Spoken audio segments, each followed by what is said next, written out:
Obesity epidemic. Perfect for TCAP, considering he lost a shitload of weight. All right. What's in the box? Raiden is looking rough. Let's put it that way. Raiden looking a little bit rough. All right. Hi. Just a friendly reminder that all the studies that the obesity epidemic are based on have been thoroughly debunked. What we do know is that there are 84 different types of obesity that affect human beings. We know the causes and the long-term solutions for about 8 of them.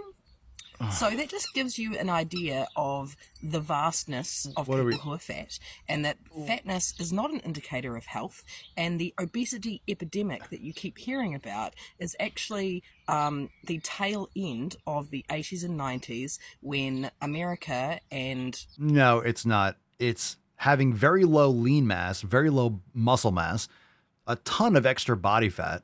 It's your body fat percentage. It's horrendous in this country and even more so the world growing upon them. Yeah. What are you talking about? It's always these grotesque looking people. All right. Look, I mean, you could have your own opinion, but it's always these people that don't look anything close to remotely healthy. Oh yeah. Tail and Jesus Christ. What the fuck are you talking about? If you're going to talk about how that's nonsense, you better look the fucking part. If you're going to talk about being healthy, you better look fucking healthy. Obesity has nothing to do with it. Of course it does. No one's morbidly obese and healthy. You don't have good habits. You just don't. Oh, I eat wonderfully and I exercise and I do everything right. Otherwise, you wouldn't be morbidly obese. It doesn't happen. It doesn't happen. You show me someone who's morbidly obese. Oh yeah. They don't have good habits. They don't. The period. The don't. Your big businesses, your food industries, figured out that sugar-free, aspartame, corn-based foods as diet foods was a great way to get people eating shit food. It's garbage. And also gaining weight and then turning around and spending a shit ton of money and energy misguidedly into weight loss programs, diets, surgery, etc. Yeah, it's the same thing as Philip Morris selling you cigarettes and then selling you Nicorette, for example. Yeah, okay. They make money whether you smoke cigarettes or whether you quit. What's your point? It's called marketing. There's always someone that's going to have an angle selling you some fucking snake oil. I mean, we still see V-Shred peddling his trash. I mean, everyone's selling something, and a lot of people are selling shit without authenticity, and a lot of products are scams. Shocker. Oh my God. I was susceptible and I succumbed to fucking marketing. Yeah, a lot of people did. It's still marketing. It's still not thinking for yourself. So you're just like embarrassed and upset and frustrated that you were droned like many, many, many people. And yeah, you got fucked over. It doesn't make obesity healthy, by the way. It doesn't make, just because major corporations made money off making people sick, they still are. It doesn't change. It doesn't make obesity healthy. I've done a lot of study about this because I've been fat and skinny on and off my entire life. Yeah. And on and off. I've been fat and skinny. That's not good. So you don't have much experience doing it right. Otherwise you wouldn't be fat, skinny, fat, skinny. Is that what we're talking about here? I've been fat and skinny, so I have a lot of experience. You have a lot of experience doing things wrong, apparently. Otherwise, you wouldn't be fat or skinny. You'd have muscle and you'd maintain that for a lifetime if you had good habits. So you did these marketing scams and stuff, and you're resentful about it. Continue. I have struggled with eating disorders. I have fat people in my life that I love. I have fat people in my life that I really don't like. Oh my God, you have fat people you like and fat people you don't like. Well, these are cool stories. Do you have a point? And I looked into what the whole thing even was, and the history of fatness, the history of fitness, of health and well-being, the history of the obesity epidemic. I mean, quote fingers. Essentially, we've all been lied to for a long time with propaganda. Still are. Based in anti-fatness, the hatred of fatness. It's not the hatred of fatness. It's not. Being obese has never been healthy. It's never been good. It's just marketing. It's marketing. Being obese has never been good for you. It's never been good. It still isn't. More people are obese because of the low quality food, et cetera, et cetera. Okay. Shocker. If people are morbidly obese, we know it's not good for you. Well, guess what? There's a whole industry about getting you not morbidly obese. Some of it has good information, much harder to sell lifestyle change than, hey, take this pill. Take this Ozempic. Like these arguments don't mean that it's like, this is the grift, right? These arguments mean, well, it's okay to be fat then. It's society. It's capitalism. It's these companies' fault. No, it's still bad to be obese. Just because you have companies that are making super ultra processed foods that perpetuate obesity and make it more dramatic than ever, like going through the fucking roof, it doesn't mean that it's okay to be obese.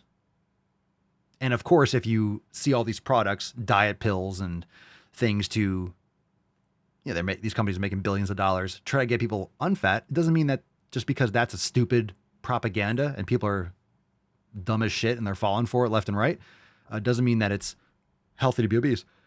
That was nice. But you are wrong with what you said. I'm not. There is no obesity epidemic.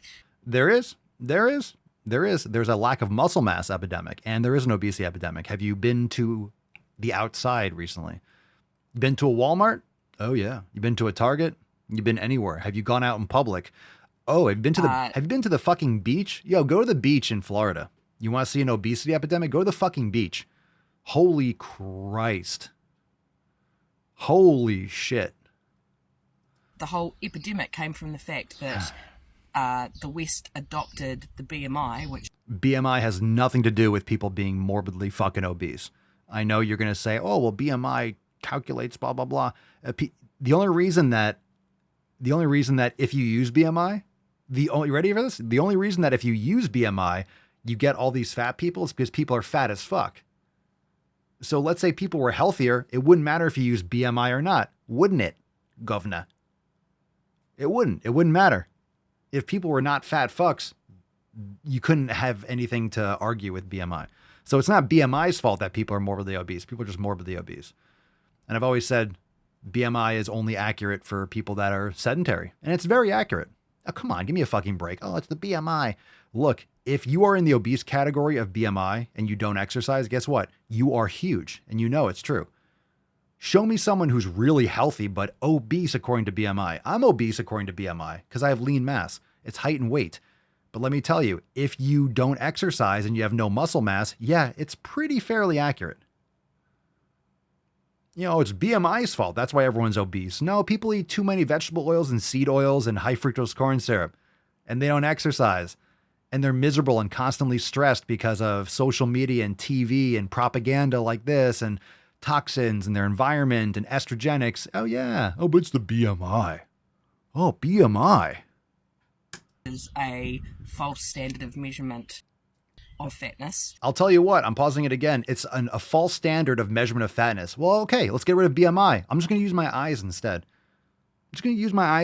How about if you look down, you can't see your dick? That counts.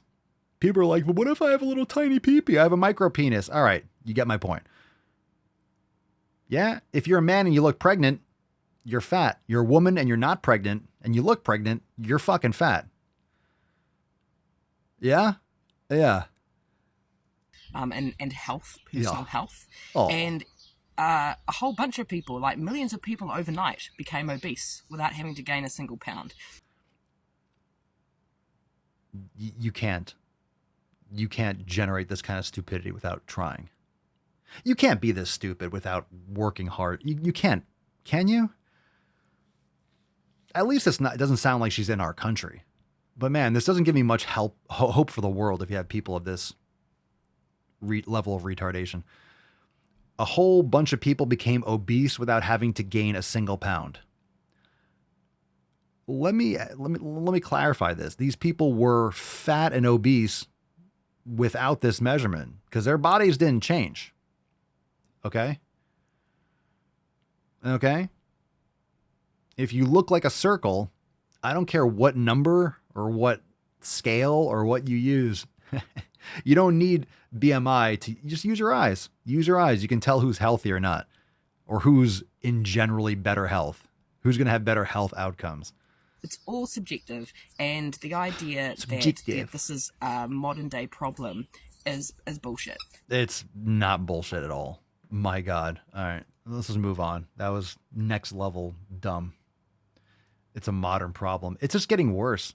It's been a problem since like the 40s or 50s. Yeah, since we started substituting healthy fats for seed oils and vegetable oils and high fructose corn syrup.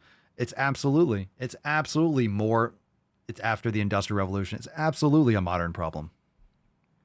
She's very stupid. Very, very stupid. But I don't know. Sometimes these people are very smart, but they have ill intentions, right? When you are just trying to follow the narrative and this is what Marxism does. When you're trying to find the victimhood in every single situation, you can just be a wordsmith and switch things around and just play the victim and pretend like everyone's out to get you. It's not hard to make that kind of an argument, because you just have to think from like, okay, how can I pretend that everyone is against me? How can I be the victim in this situation? And then you just say the words. That's why it doesn't make any sense. It's just really pathetic. It's just really pathetic on many different levels. But listening to shit like that and thinking in that way puts you in that victim position, because if it's everyone else, it's the entire civilization that put me in a corner, right? It's the BMI that made everyone obese overnight. Get the fuck out of here. Get the fuck out of here. So if it's the BMI, you're going to get rid of BMI? Too late. It's here. We use it. It's existing. All right. Guess what? People are fatter and fatter and fatter. I don't care what, you can use a scale. Use a scale. Use your eyeballs. Use measurements. Use clothing sizes. BMI is just one. You can pick on one fucking thing. Is it a perfect measurement? Of course not. It just takes height and weight. That's it. Everyone's battling about BMI as if BMI is like the gold standard for measurements. It's just one measurement. There's body fat percentage. Do body fat percentage. You're not going to like that one either. It's just harder. It's more expensive. You need much more expertise to accurately do a body fat percentage. It's easy to do height and weight, but it's not accurate if you have muscle mass. Body fat percentage is better, but it's more expensive and it's just harder to do accurately. So it doesn't matter what number you use BMI. Get rid of BMI. Guess what? You're still fat and unhealthy. You're still gross looking. You're still less attractive to the vast majority of men or women. Should we go on? But blame BMI. Blame BMI. It's here. It's here. It exists. People have used it. Getting rid of it doesn't change how your pancreas functions. It's not going to improve your insulin sensitivity if we stop using this 3-letter metric. Ooh, let's not divide my height by my weight in meters squared or whatever the fuck it is. Weight divided by height in meters squared or something. Who cares? Who cares? Your pancreas is still like, please, no, help me, like the fly, help me.